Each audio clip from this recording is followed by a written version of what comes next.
Para preparar un licuado lleno de antioxidantes vas a necesitar moras, fresas y frambuesas.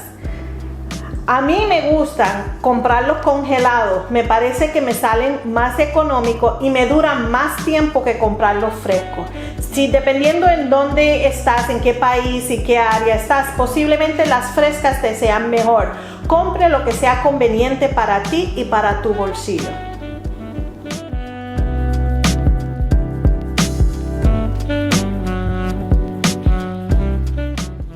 Para preparar esta batida cremosa de arándano, vas a necesitar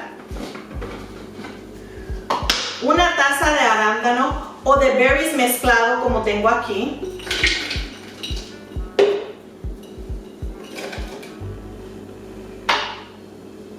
una taza de leche de almendra,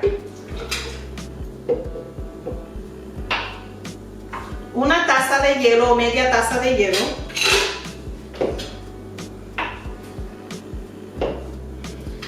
canela al gusto, pasta de almendra igual al gusto, media cucharada o una cucharada,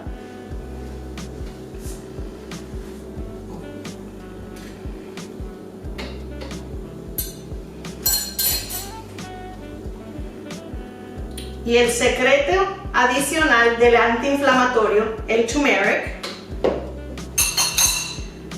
medio banano o guineo y media taza de yogur que sin azúcar añadida, un plain yogurt.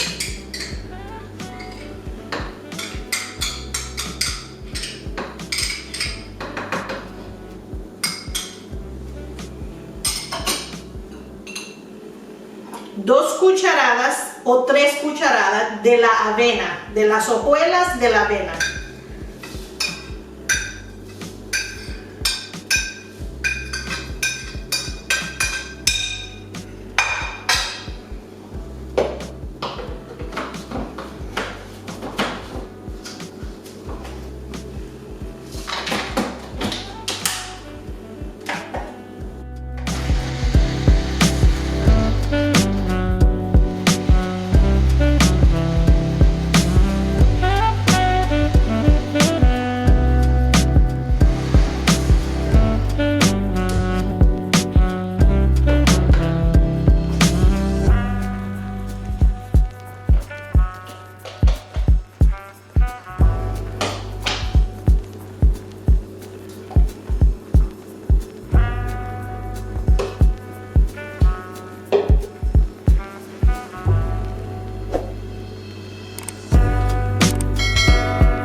Delicioso.